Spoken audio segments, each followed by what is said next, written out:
Greetings all the way from Thailand again. Welcome back dito sa aking YouTube channel, My Backyard Hobby, my stress reliever. And for today's video, I would like to continue showing yung ating mga alaga dito sa likod ng ating bahay at yung mga alaga natin na nasa labas, hindi sila sa loob ng kulungan. But before I continue, I would like to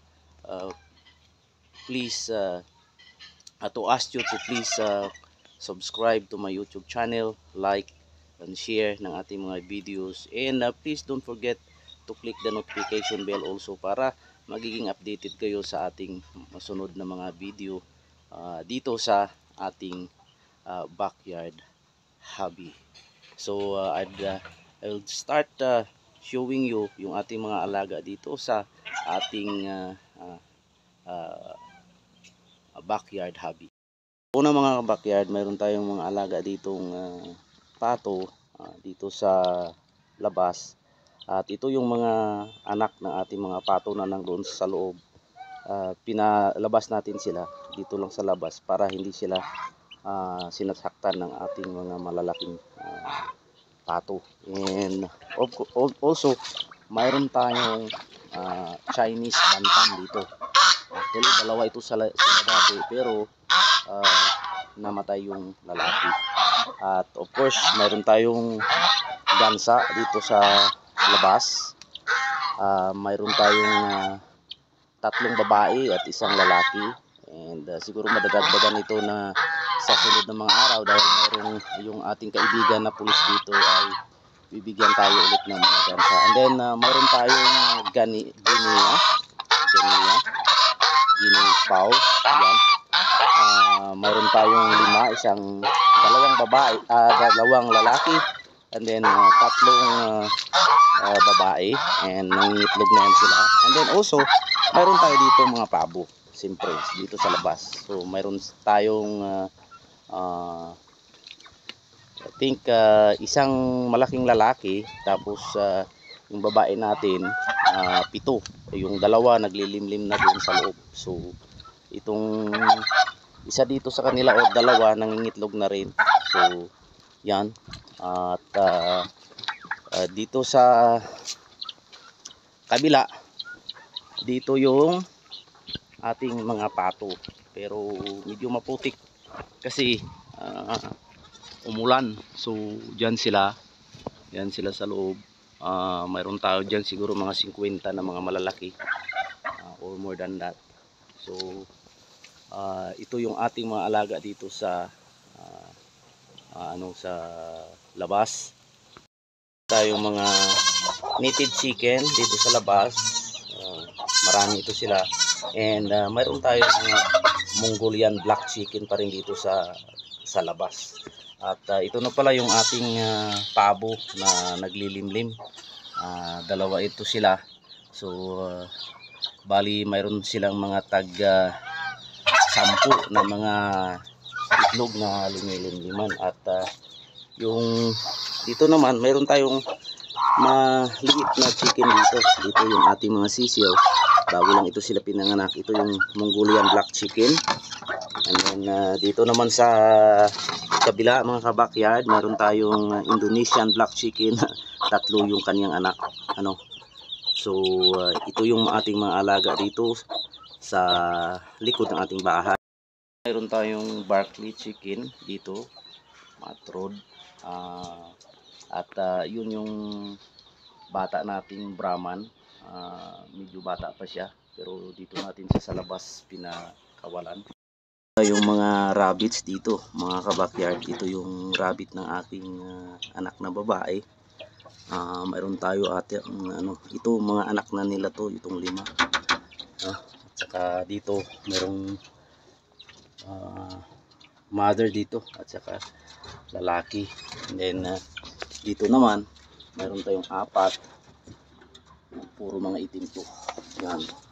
Ito yung iba dito. Yan. So mayroon tayong 5, 9, 12, 15 na mga rabbits. Yung mga alagang mga malalaking manok dito. Ito yung Barkley chicken, kasama dito.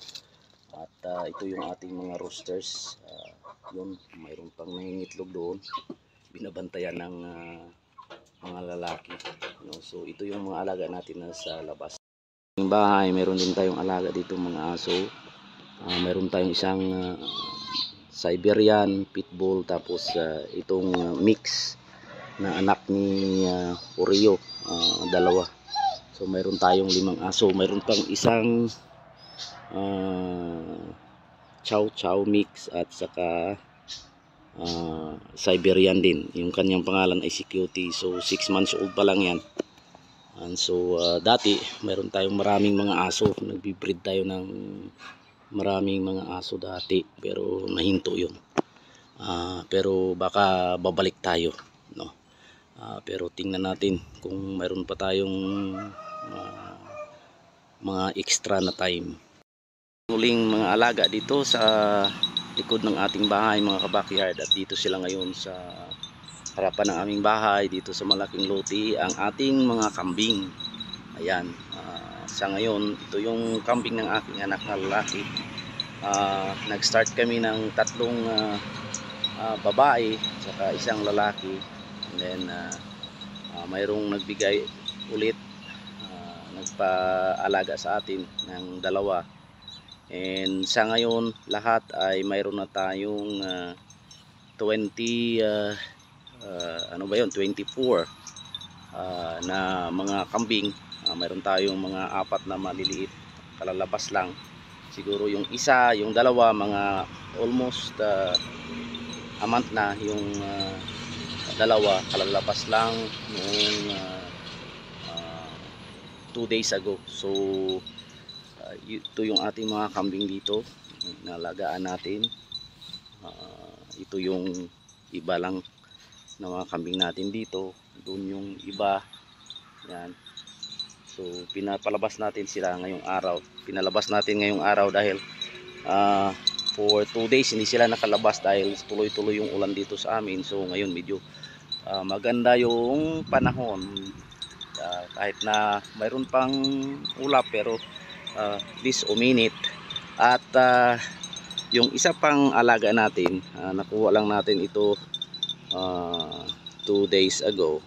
Ayan yung 2, kung makita ninyo yung 2 itim na yan. Yan yung 2 itim na yan. Yun yung ating tupa, yung ating bagong alaga dito. At salamat sa nagbigay nito. Mayroon tayong isang babae at mayroong isang lalaki. At gusto kong dagdagan ito pa ng isang babae para mayroon tayong 2 babae. So yung babae 6 months old at saka yung lalaki 7 months old, pero malalaki na sila. So yung babae is 26 kilos at yung lalaki naman is 36 kilos. So yan yung ating mga alaga dito sa ating backyard hobby. And dito na lang magtatapos yung ating video. Please subscribe again and click the notification bell so that we will be updated sa ating next videos. Maraming salamat and God bless.